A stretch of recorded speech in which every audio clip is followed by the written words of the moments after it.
Hello everyone, जय हिंद, वंदे मातरम। मैं आपका स्वागत करता हूँ आपके अपने यूट्यूब चैनल कृष्णा स्टडी मस्ती पे। तो आइए हम लोग आज स्टार्ट करते हैं हिंदी का सेशन, जिसमें हम लोग देखने वाले हैं भाषा सेकेंड, और उसमें हिंदी हिंदी का 2 सेशन होता है, भाषा 1 और भाषा 2 करके, और इंग्लिश का भी होता है 2 और उसके बाद संस्कृत का भी होता है 2। तो हम लोगों ने पहला हिंदी कर चुके हैं और दूसरे हिंदी के बारे में जो क्लास है हम लोग लेके उपस्थित है। आज इसके बारे में हम लोग क्या है फुल डिटेल डिस्कशन करने वाले हैं। यह सेशन आपके लिए काफ़ी हेल्पफुल होने वाला है अगर आप रीट का एग्ज़ाम देने जा रहे हैं। राजस्थान टेट का अगर हम बात करें, जहां जिसको हम लोग रीट कहते हैं, अगर आप उसका एग्ज़ाम देने जा रहे हैं तो उसके लिए यह सेशन आपके लिए काफ़ी हेल्पफुल होने वाला है। अगर आप पूरे सेशन को अगर अटेंड कर लेते हैं तो मुझे उम्मीद है कि आपके 120 प्लस क्वेश्चन गेन कर जाएंगे। तो ये सारी चीज़ें हैं। चलिए हम लोग बिना देर किए हुए सेशन को स्टार्ट करते हैं और देखिएगा आज का पहला क्वेश्चन। निम्न में से संयुक्त व्यंजन है। संयुक्त व्यंजन कौन है हमें बताना है। ऑप्शन नंबर ए कह रहा है कि स्र, बी कह रहा है कि ब, सी कह रहा है कि भ, और डी कह रहा है कि स। अगर हम बात करते हैं संयुक्त व्यंजन, तो संयुक्त व्यंजन इस तरीके से हमारा इज द राइट ऑप्शन हो जाएगा option number A. A is the correct option हो जाएगा, जिसे स्र बोलते हैं, ज्ञ बोलते हैं, त्र बोलते हैं। ओके, तो ये सारे जो व्यंजन आते हैं ये कैसे हैं, संयुक्त व्यंजन। संयुक्त व्यंजन टोटल 4 होते हैं, आप याद रखिएगा। ओके, स्र आ गया है, ज्ञ, त्र और छ। ओके, 3 व्यंजन ये होते हैं और एक आपका यहाँ है। ओके, अगर हम बात करें तो पहला हम लोगों का एक हो जाएगा, क्या हो जाएगा, एक हम लोगों का हो जाएगा छ, उसके बाद त्र और उसके बाद ज्ञ। तो ये 3 व्यंजन हो गए और एक होता है स्र। तो ये 4 व्यंजन होते हैं संयुक्त व्यंजन। देखिएगा,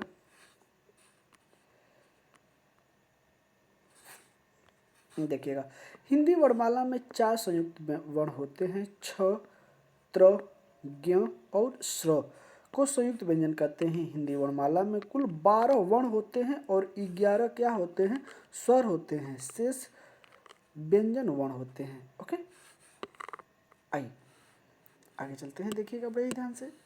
चलिए 62 नंबर क्वेश्चन को बहुत ही ध्यान से देखिएगा। बोला है कि मूल्यांकन का क्षेत्र परीक्षा से होता है, किससे होता है। ऑप्शन नंबर ए कह रहा है सीमित होता है, बी कह रहा है विस्तृत होता है, सी कह रहा है समान होता है, डी कह रहा है कि संकुचित होता है। अगर मूल्यांकन की क्षेत्र की बात करें जो परीक्षा से होता है तो वो विस्तृत होता है। Option number B is the correct option हो जाएगा। ओके, आगे देखिएगा। मूल्यांकन का क्षेत्र विस्तृत परीक्षा से होता है। पाठ्यक्रम के मूल्यांकन का तात्पर्य शैक्षिक प्रयास के परिणाम स्वरूप उत्पन्न व्यवहारगत परिवर्तनों की प्रगति, दिशा एवं सीमा के परिणाम का प्राप्त करना तथा उनको पाठ्यक्रम प्रक्रिया के पक्षों में सुधार लाने के लिए मार्गदर्शन के रूप में प्रयुक्त करना। आगे चलते हैं हम लोग। आगे देखिएगा क्वेश्चन, क्वेश्चन नंबर 63। उपलब्धि परीक्षण का उपयोग नहीं होता है, किसमें नहीं होता है।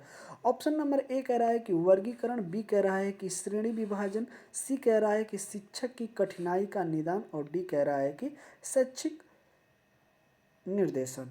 अगर हम बात करते हैं कि उपलब्धि परीक्षण किसमें नहीं होता है, तो जिसमें शिक्षण की कठिनाई का निदान होता है उसमें नहीं होता है। बच्चे की कठिनाई का अगर निदान होता तो ये फिर होता। तो इस तरीके से हमारा सी इज द करेक्ट ऑप्शन हो जाएगा। ओके, क्योंकि जब भी उपलब्धि परीक्षण की बात करते हैं तो उसमें बच्चों को हम केंद्र में रख के ही शिक्षण प्रक्रिया शुरू होती है, और उस तरीके से बच्चे के कठिनाइयों का हम निदान करते हैं शिक्षक, न कि शिक्षक अपनी कठिनाइयों का निदान करता है। Okay, option number C is the correct option. देखिएगा, गैरिसन तथा अन्य शिक्षाविद उपलब्ध परीक्षा बालक की वर्तमान योग्यता तथा विषय विशेष क्षेत्र में उसके ज्ञान की सीमा को मापन से मानते हैं।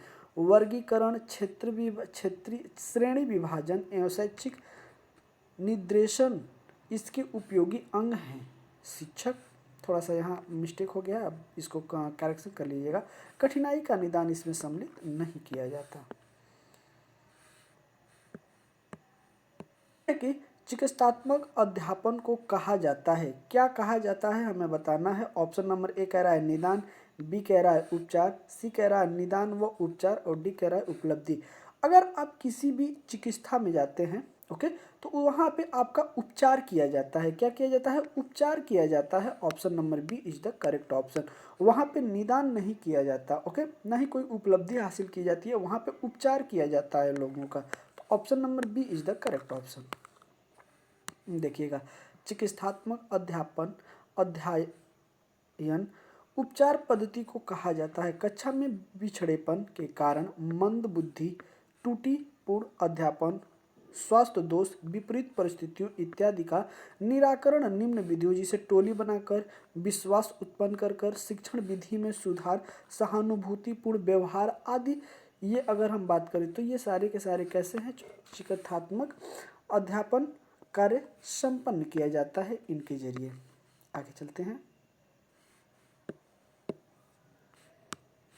चलिए देखिएगा, क्वेश्चन नंबर 65, पाठ्य पुस्तक रचना के सोपानों का क्रम होता है, क्या है हमें बताना है। ऑप्शन नंबर ए कह रहा है कि विषय सामग्री का चयन, स्तरीकरण और प्रस्तुतिकरण। बी कह रहा है कि स्तरीय चरण, विषय सामग्री का चयन और प्रस्तुतिकरण। सी कह रहा है कि प्रस्तुतिकरण, स्तरीकरण, विषय सामग्री का चयन। और डी कह रहा है कि प्रस्तुतिकरण, विषय सामग्री का चयन और स्त्रीकरण। अगर हम बात करते हैं तो पहले आप विषय की चयन करेंगे, फिर उसके कंडीशन जानेंगे, फिर उसको जानने के बाद आप क्या करेंगे? उसको प्रस्तुत करेंगे। तो इस लिहाजा से हमारा ए इज द करेक्ट ऑप्शन हो जाएगा। क्या हो जाएगा? ए इज द करेक्ट ऑप्शन हो जाएगा। चलिए देखिए, पाठ्य पुस्तक रचना के सोपान का क्रम विशेष सामग्री का चयन, स्तरीकरण, प्रस्तुतिकरण होता है। विषय वस्तु को तार्किक ढंग से प्रस्तुत किया जाता है जिसमें बच्चे के लिए विषय वस्तु सरल एवं सुगम हो सके। आगे देखिएगा, क्वेश्चन नंबर 66 बड़ा ही प्यारा क्वेश्चन है। श्रव्य दृश्य शिक्षा से तात्पर्य नहीं है, ओके। ऑप्शन नंबर ए कह रहा है कि शिक्षा को अधिक रोचक बनाना, बी कह रहा है कि शिक्षा को अस्थायी बनाना, सी कह रहा है शिक्षा को और प्रभावकारी बनाना और डी कह रहा है कि शिक्षा को निप्रयोजन बनाना। अगर हम बात करते हैं तो इसका राइट ऑप्शन हो जाएगा option number D is the correct option, क्योंकि हमें जो नहीं करना है वही हमारा करेक्ट ऑप्शन हो जाएगा, क्योंकि नहीं वाला ऑप्शन हमें चुनना था। आगे देखिएगा, दृश्य श्रव्य एवं दृश्य शिक्षा से तात्पर्य शिक्षा को सुनकर एवं देखकर मौखिक शिक्षा एवं चित्रात्मक शिक्षा कंठस्थ कराया जाता है। इस माध्यम में से शिक्षा को अधिक रोचक बनाना, अस्थायी एवं प्रयोजन योग्य बनाना, शिक्षा को निष्प्रयोजन बनाना इसमें सम्मिलित नहीं है, ओके। उम्मीद है कि सारी चीज़ें आपको बहुत अच्छे तरीके से समझ में आ रही होंगी। चलिए देखिएगा, क्वेश्चन नंबर 67, इसमें क्या दिया है कि सतत एवं व्यापक मूल्यांकन की विशेषता नहीं है, हमें बताना है। ऑप्शन नंबर ए कह रहा है कि विद्यार्थियों के विकास के पक्ष पर जोर न देना, बी कह रहा है कि विद्यार्थियों का नियमित मूल्यांकन करना, सी कह रहा है कि गुणवत्तापूर्ण मूल्यांकन करना और डी कह रहा है कि विद्यार्थियों की संप्राप्ति में सुधार करना। तो हमें बताना है कि मूल्यांकन की विशेषता कौन है। तो विद्यार्थियों के पक्षों पे जोर न देना यह बिल्कुल गलत है। तो इस लिहाजा से हमारा इज द राइट ऑप्शन क्या हो जाएगा? Is the right option A correct हो जाएगा, क्योंकि हमें इसमें क्या करना था? तो इसमें नहीं वाला देखना था, ओके। आगे चलते हैं। सतत एवं व्यापक मूल्यांकन की मुख्य विशेषता नियमित मूल्यांकन, मूल्यांकन गुणवत्तापूर्ण हो तथा विद्यार्थियों के प्रदर्शन सतत सुधार होता है। विद्यार्थियों के विकास के पक्ष पर जोर देना इसकी विशेषता नहीं मानी जाती है। आगे चलते हैं। अगला क्वेश्चन देखिएगा, बड़ा ही प्यारा है कि सत्य असत्य परीक्षण कहलाता है, क्या कहलाता है हमें बताना है। ऑप्शन नंबर ए कह रहा है कि बहुसंख्यक चुनाव परीक्षण, बी कह रहा है एकांतर प्रयुक्तर परीक्षण, सी कह रहा है कि समरूप परीक्षण और डी कह रहा है कि बहुरिक्त स्थान पूरक परीक्षण। अगर हम बात करते हैं तो इसका इज द राइट ऑप्शन हो जाएगा ऑप्शन नंबर डी। जब भी सत्य असत्य की बात आती है तो उसमें हम लोग क्या करते हैं? रिक्त स्थान की पूर्ति करते हैं। सॉरी, माफ करिएगा, इसका इज द राइट ऑप्शन हो जाएगा बी, एकांतर प्रयुक्त परीक्षण। इंसान हूँ, इसको मैंने कर दिया था, लेकिन डी वाला ऑप्शन गलत है, बी वाला ऑप्शन बिल्कुल करेक्ट है। देखिएगा, सत्य असत्य परीक्षण एकांतर प्रयुक्त परीक्षण कहलाता है। एकांतर प्रयुक्त इस विधि में छात्र को दो विकल्प में से एक को चयन करने के लिए आदेश दिया जाता है और छात्रों के प्रति सत्य असत्य में से कोई एक निर्देशानुसार चिन्हित करना पड़ता है। चलिए देखिएगा, दिया एक रंगमंच अभिनय विधि है, किसका? ऑप्शन नंबर ए कह रहा है कि गद्य की, बी कह रहा है पद्य की, सी कह रहा है नाटक की और डी कह रहा है कि व्याकरण की। रंगमंच विधि की अगर मैं बात करता हूं तो जब भी इसमें आएगा तो एक नाटक प्रस्तुत किया जाएगा। ऑप्शन नंबर क्या हो जाएगा? Option number C is the correct option हो जाएगा। नाटक का निरूपण या प्रदर्शन रंगमंच अभिनय विधि द्वारा किया जाता है। यह एक मूल्यवान शिक्षण उपकरण है जो छात्रों की सक्रिय भागीदारी को सुनिश्चित करता है।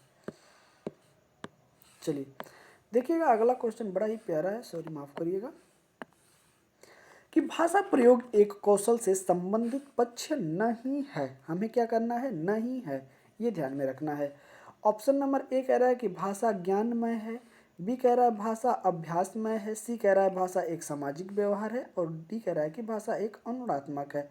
अगर हम बात करते हैं भाषा की तो भाषा ज्ञानमय नहीं होता है। ओके, ऑप्शन नंबर क्या हो जाता है? Option number A is the correct option. भाषा अभ्यासगत है, व्यवहार समाज में एक सामाजिक व्यवहारिक रूप में देखा जाता है, अनुवादात्मक हो सकता है, लेकिन भाषा क्या है? ज्ञानमय नहीं है। देखिएगा, भाषा प्रयोग अभ्यासगम्य है, एक सामाजिक व्यवहार में प्रयुक्त तथा अनुवादात्मक होती है, परंतु यह ज्ञान गम्य का पक्ष नहीं है। भाषा कौशल में श्रवण, वाचन, पठन, लेखन सम्मिलित है, लेकिन ये सम्मिलित नहीं है। आइए अब हम लोग चलते हैं गद्यांश के लिए। अपठित गद्यांश निम्नलिखित गद्यांश के आधार पर प्रश्न संख्या 71 से लेकर 75 तक के उत्तर हमें देना है। बड़े ही ध्यान से इस चीज को देखिएगा। गांधी जी सत्य और अहिंसा को जीवन में सर्वाधिक महत्व देते थे। सत्याग्रह व असहयोग आंदोलन द्वारा उन्होंने अंग्रेजों का मुकाबला किया। गांधी जी सब मनुष्यों को समान मानते थे। धर्म, जाति, संप्रदाय, रंग आदि के आधार पर होने वाले भेदभाव में मानवता का कलंक मानते थे। आगे देखिएगा, वे आर्थिक समानता को भी मिटा डालना चाहते थे। वह वर्ग विहीन शारीरिक श्रम को महत्व देते थे। गांधी जी प्रजातांत्रिक राज्य को कल्याणकारी मानते थे। गांधी जी के अनुसार नैतिक आचरण का जीवन में विशेष स्थान होना चाहिए। सत्य, न्याय, धर्म, अहिंसा, अपरिग्रह, निस्वार्थ सेवा को मानवता के लिए सच्ची सेवा मानते थे। आगे है, उनके राष्ट्र तथा अंतर्राष्ट्रीय विचारों में वसुधैव कुटुंबकम का दृष्टिकोण प्रमुख था। उनकी मान्यता थी कि किसी राष्ट्र का समुचित उत्थान अपने परिवार, जाति, गांव, प्रदेश अथवा देश की समस्याओं के सुधार से हो सकता है। स्वयं को सुधारो तो सारा सुधरेगा, उनका कहना यही था। अब हम लोग चलते हैं किस पे? क्वेश्चन पे। क्वेश्चन को आप बहुत ही ध्यान से देखिएगा और क्वेश्चन को करने की कोशिश करिएगा। चलिए क्वेश्चन को देखिएगा। क्वेश्चन नंबर अगर हम बात करते हैं 71, क्या बोला है कि शरीर यात्रा के लिए जितना आवश्यक हो उससे अधिक पैसा अन्य आदि न लेना अर्थ को व्यक्त करने वाला शब्द है। ऑप्शन नंबर ए कह रहा है अपरिचित, बी कह रहा है प्रजातांत्रिक, सी कह रहा है अपरिपक्व और डी कह रहा है कि अपरिग्रह। तो अगर हम बात करते हैं तो इस हिसाब से हमारा इज द राइट ऑप्शन हो जाएगा। Option number D is the correct option, अपरिग्रह। ओके, देखिएगा विकल्प नंबर क्या हो जाएगा, तो विकल्प नंबर इसमें डी सही हो जाएगा। आगे है कि सत्याग्रह क्या है? सत्याग्रह में कौन सी संधि है? कौन सी संधि है? ऑप्शन नंबर ए कह रहा है कि व्यंजन संधि, बी कह रहा है दीर्घ स्वर संधि और डी सी कह रहा है कि यण संधि और डी कह रहा है कि विसर्ग संधि। अगर हम बात करते हैं कि सत्याग्रह में कौन सी है, तो दीर्घ संधि हो जाएगी, दीर्घ स्वर संधि हो जाएगी। Option number B is the correct option हो जाएगा। आगे देखिएगा, सत्याग्रह में दीर्घ स्वर संधि है। सत्य प्लस आग्रह ओ प्लस आ मिलकर आ बना देगा। ओके, दीर्घ स्वर संधि अंकस्वरेण दीर्घ प्रथम शब्द के अंत में ह्रस्व या दीर्घ स्वर हो अथवा द्वितीय शब्द के आदि में समान वर्ण, वही मतलब बिल्कुल ह्रस्व या दीर्घ आए तो दोनों मिलकर दीर्घ स्वर बनाते हैं। जैसे परमानंद, परमानंद में भी यहाँ माँ आया है और माँ को पहले ओ और फिर आ मिलके क्या हो जाएगा, आ हो जाएगा। ओके, परम धन आनंद हो जाएगा, जिसको मिलके परमानंद हो जाएगा। आगे चलते हैं, क्वेश्चन नंबर 73 कह रहा है कि अंग्रेजों का मुकाबला किया में कौन सा काल है। ऑप्शन नंबर ए कह रहा है कि आसन भूतकाल, बी कह रहा है कि संभाव्य वर्तमान, और सी कह रहा है सामान्य भविष्यकाल, और डी कह रहा है सामान्य भूतकाल। अंग्रेजों का मुकाबला किया में अगर हम बात करते हैं तो ऑप्शन नंबर डी हो जाएगा, सामान्य भूतकाल हो जाएगा। क्या हो जाएगा, सामान्य भूतकाल हो जाएगा। देखिएगा, वाक्य अंग्रेजों का मुकाबला किया में समानतः भूतकाल है। भूतकाल में 6 वेद होते हैं, सामान्य भूत, आसन भूत, पूर्ण भूत, अपूर्ण भूत, संगीत भूत और हेतु भूत। तो ये 6 तरीके के इसमें आते हैं, आप याद रखिएगा। बड़े ही ध्यान से देखिएगा। क्वेश्चन नंबर अगर हम बात करते हैं 74, निम्न में से स्त्रीलिंग कौन सा है। स्त्रीलिंग कौन सा है। ऑप्शन नंबर ए कह रहा है कि धर्म, बी कह रहा है संप्रदाय, सी कह रहा है रंग, और डी कह रहा है जाति।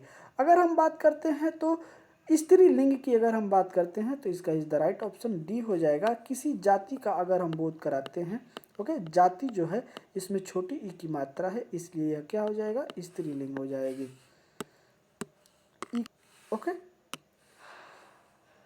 तो आप देख रहे होंगे क्योंकि संप्रदाय रंग से है। लेकिन आइए क्वेश्चन नंबर 75 देखिएगा, अ उपसर्ग है। अ उपसर्ग किसके में लगा है। ऑप्शन नंबर ए कह रहा है कि आचरण में, बी कह रहा है अंतर्राष्ट्रीय में, सी कह रहा है अहिंसा में, और डी कह रहा है अनुसार में। आचरण की अगर हम बात करते हैं तो इसमें, अनुस्वार की अगर हम बात करते हैं तो इसमें अनुस्वार आ है, इसमें अंतर्राष्ट्रीय हो जाएगा, अनुसार में अधनुसार, तो इसका अर्थ ही नहीं निकलेगा। लेकिन अधन हिंसा तो अहिंसा हो जाएगा। इस लिहाजा से हमारा बी सी ऑप्शन बिल्कुल करेक्ट हो जाएगा, जो कि इसका राइट ऑप्शन हो जाएगा। हिंसा में अ उपसर्ग का प्रयोग करके अहिंसा शब्द का निर्माण होता है। आचरण में आ उपसर्ग है, अनुसार में अनु हो जाएगा, उपयोग किया गया है। ओके, आइए आगे है कि अपठित गद्यांश निम्नलिखित पद्यांश के आधार पर संख्या, प्रश्न संख्या 76 से लेकर 80 तक उत्तर देना है। तो चलिए हम लोग एक एक करके इसको पढ़ते हैं और आंसर देने के लिए कोशिश करते हैं।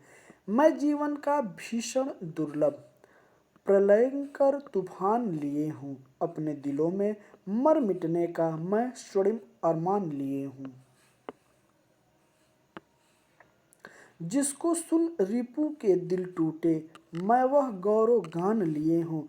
मुझे मृत्यु भय अरे हथेली पर मैं अपनी जान लिए हूँ। तो इस तरीके से ये पद्यांश था। अब हम लोग इसके उत्तर देने की कोशिश करेंगे, तो अब बड़े ही ध्यान से देखिएगा। क्वेश्चन नंबर 76 कह रहा है कि ऊपर के 2 चरणों में नाद सौंदर्य की उपस्थिति है। ओके, ऑप्शन नंबर ए कह रहा है कि मैं हूँ शब्दों के कारण, जीवन और प्रलयकार शब्दों के कारण। डी कह रहा है कि दुर्गम और प्रलयकार शब्दों के कारण। डी कह रहा है बिना कारण। अगर हम बात करते हैं तो इसका राइट ऑप्शन हो जाएगा option number C is the correct option, दुर्गम और प्रलयकार शब्दों के कारण। देखिएगा, 2 पंक्तियों में शब्द एवं दुर्गम एवं प्रलयकार के कारण नाद सौंदर्य की उपस्थिति इसमें आपको देखने को मिल जाएगी। आइए क्वेश्चन नंबर 77 देखते हैं। बड़ा ही प्यारा क्वेश्चन है और इसमें बोला गया है कि कवि ने काव्यांश में कौन सा गुण का प्रयोग किया है। ऑप्शन नंबर ए कह रहा है ओजो गुण, बी कह रहा है मधुरय गुण, सी कह रहा है प्राणी गुण, और डी कह रहा है कि दूरदर्शन गुण। अगर हम बात करते हैं तो इसका इज द राइट ऑप्शन हो जाएगा ऑप्शन नंबर ए, ओज गुण। कौन सा कवि प्रयोग किया है इसमें गुण? तो ओज गुण का प्रयोग इसमें किया गया है, जैसे कि आपको देखने को मिल जाएगा। प्रस्तुत काव्यांश में कवि ने ओज गुण का प्रयोग किया है। चलिए देखिएगा, क्वेश्चन की अगर हम बात करते हैं तो 78 है कि कवि गौरव गान क्यों कर रहा है? ऑप्शन नंबर ए है शत्रुओं की हिम्मत तोड़ने हेतु, बी कह रहा है दिल बहलाने हेतु, सी कह रहा है नृत्य करने हेतु, डी कह रहा है कि ईश्वर को प्रसन्न करने हेतु। अगर हम बात करते हैं कवि जो गौरव गान कर रहा है वो शत्रुओं की हिम्मत तोड़ने हेतु कर रहा है। Option number A is the correct option हो जाएगा। देखिएगा, प्रस्तुत पंक्ति में कवि एक पंक्ति में वीरता का वर्णन उसके शत्रुओं की हिम्मत तोड़ने हेतु कर रहा है, ताकि शत्रु युद्ध के पहले ही उसकी वीरता का वर्णन सुनकर खुद को कमजोर समझें। ओके, चलिए क्वेश्चन नंबर 70 माफ करिएगा, क्वेश्चन नंबर 79 देखिएगा। काव्यांश की अंतिम दो पंक्ति में कवि की भावना प्रकट होती है। ओके, अगर हम बात करते हैं ऑप्शन नंबर ए कायरता की, बी कह रहे हैं बहादुरी की, सी कह रहा है प्यार की, डी कह रहा है पलायन की। तो अगर हम बात करते हैं कवि की जो भावना प्रकट होती है वो बहादुरी की प्रकट होती है। Option number B is the correct option हो जाएगा। देखिएगा, प्रस्तुत पंक्ति में अंतिम दो पंक्ति में कवि बहादुरी की भावना को प्रकट करता है, वह अपनी जान हथेली पर लेकर तैयार है। बिल्कुल ओके, चलिए 80 नंबर देखिएगा कि कवि दिल में किस प्रकार का स्वर्णिम अरमान लिए हैं। ऑप्शन नंबर ए भाग जाने का, बी कह रहा है आत्मसमर्पण करने का, सी कह रहा है पुष्प देने का, डी कह रहा है मर मिटने का। अगर हम बात करते हैं तो पद्यांश में आप अंतिम के दो लाइन जो देखेंगे उसमें अपनी जान हथेली पर लेकर मर मिटने का जो है कि अरमान लिए है। Option number D is the correct option हो जाएगा।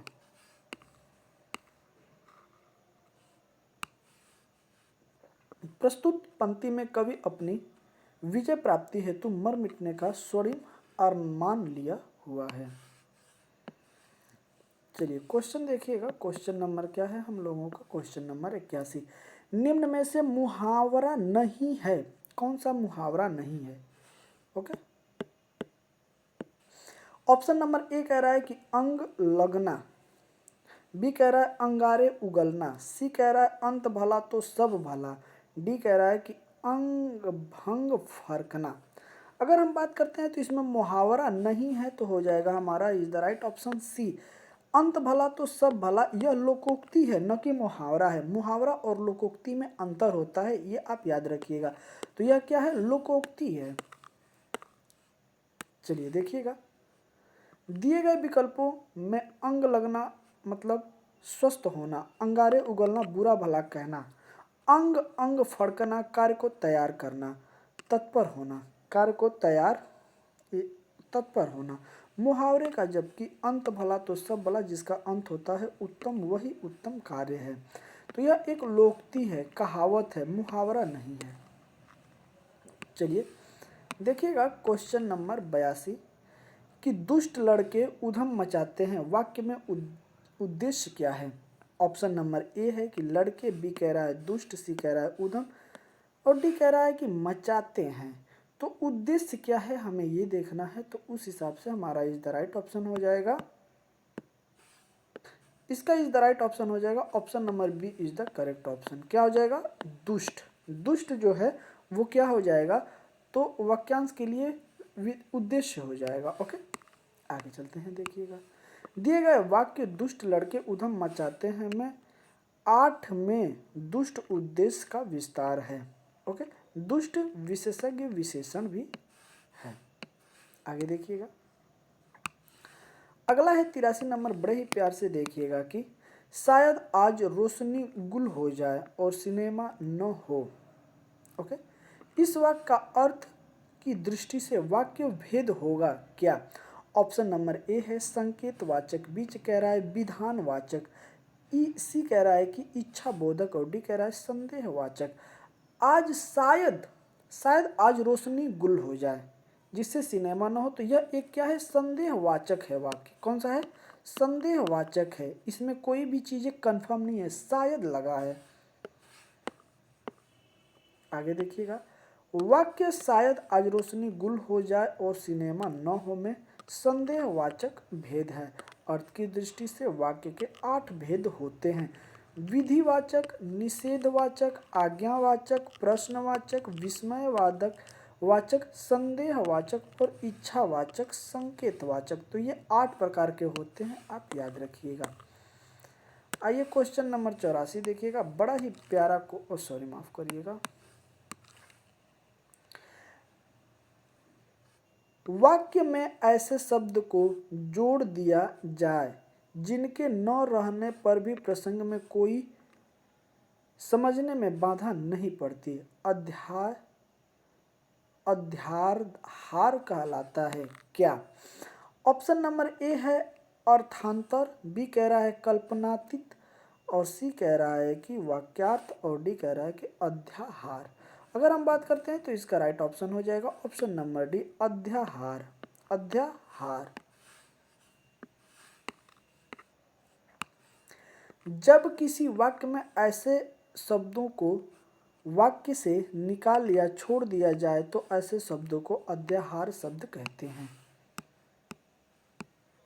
चलिए क्वेश्चन नंबर 85 देखिएगा, बड़ा ही प्यारा क्वेश्चन है। क्या है कि निम्न में से कौन सा उत्तर अव्यय के भेदों के असंगत हैं, हमें बताना है। ऑप्शन नंबर ए कह रहा है कि क्रिया विशेषण अव्यय, बी कह रहा है विसर्ग बोधक अव्यय, सी कह रहा है कि संबंध बोधक अव्यय, डी कह रहा है समुच्चय बोधक अव्यय। अगर हम बात करते हैं तो राइट ऑप्शन हो जाएगा option number B is the correct option. Option number B is the correct option, विसर्ग बोधक अव्यय हो जाएगा।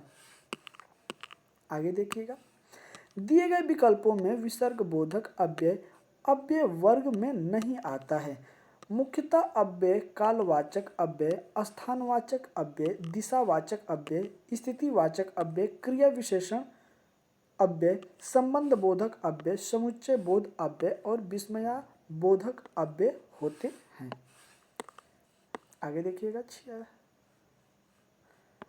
देखिएगा बड़ा ही प्यारा क्वेश्चन है कि नर्सरी तथा प्राथमिक स्तर पर कविता शिक्षण की सर्वश्रेष्ठ प्रणाली है, हमें बताना है कि क्या है।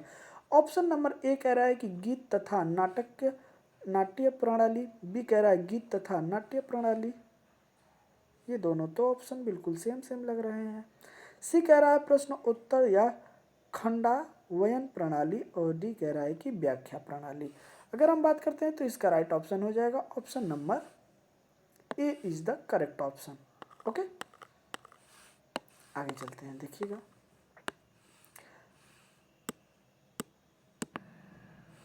नर्सरी एवं प्राथमिक स्तर पर कविता शिक्षण हेतु गीत एवं नाट्य पद्धति शिक्षा प्रदान करने के लिए सर्वश्रेष्ठ पद्धति मानी जाती है। देखिएगा भाषा कौशल है क्या है।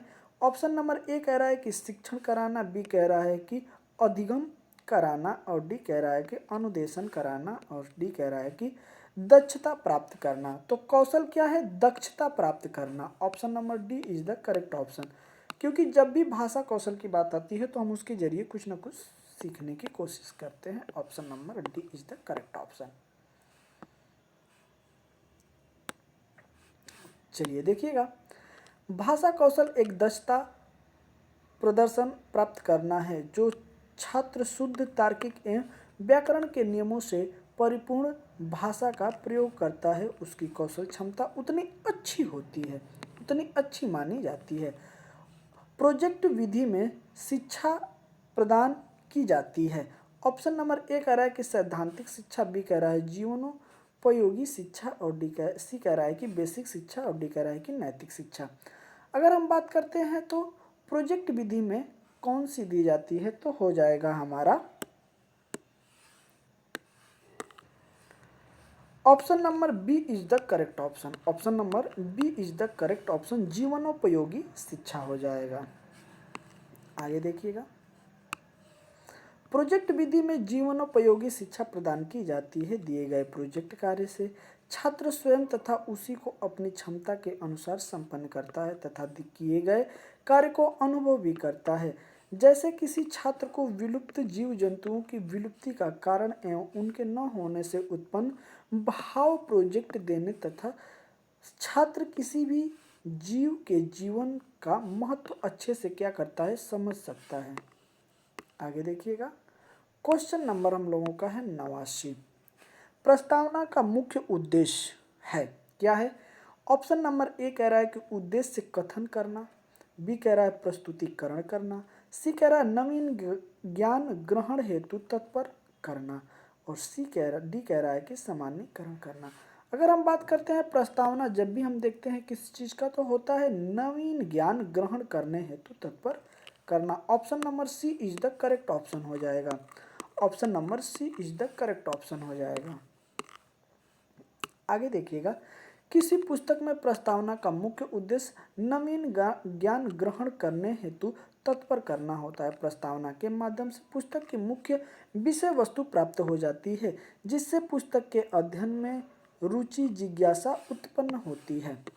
ये हम लोगों के सेशन का ये लास्ट क्वेश्चन है, बड़े ही ध्यान से देखिएगा। मौखिक अभिव्यक्ति को आवश्यक है, क्या? ऑप्शन नंबर ए कह रहा है गतिशीलता, बी कह रहा है ग्राह्यता, सी कह रहा है प्रभावोत्पादकता, और डी कह रहा है कि उच्चारण की शुद्धता। तो मौखिक अभिव्यक्ति, जब भी अपने आप वाणी से कोई भी बात कहेंगे तो उसमें बहुत ही आवश्यकता होता है शुद्ध उच्चारण की। ओके, तो option number D is the correct option. इस तरीके से आज हम लोगों ने 90 क्वेश्चन कंप्लीट कर लिए हैं। ओके, मौखिक अभिव्यक्ति में उच्चारण की शुद्धता सबसे आवश्यक अंग है, साथ ही उचित शब्दावली का प्रयोग, छोटे एवं सटीक वाक्य का प्रयोग भी आवश्यक अंग माना जाता है। तो सेशन आपको कैसा लगा जरूर आप हमें कमेंट करके बताएं, और सेशन को लाइक शेयर भी करते रहिएगा। तो चलिए आज के सेशन को हम यहीं विराम देते हैं और मिलते हैं ऐसे ही लेके आपके लिए अगला सेशन। तब तक के लिए जय हिंद, वंदे मातरम, अपना ख्याल रखिएगा।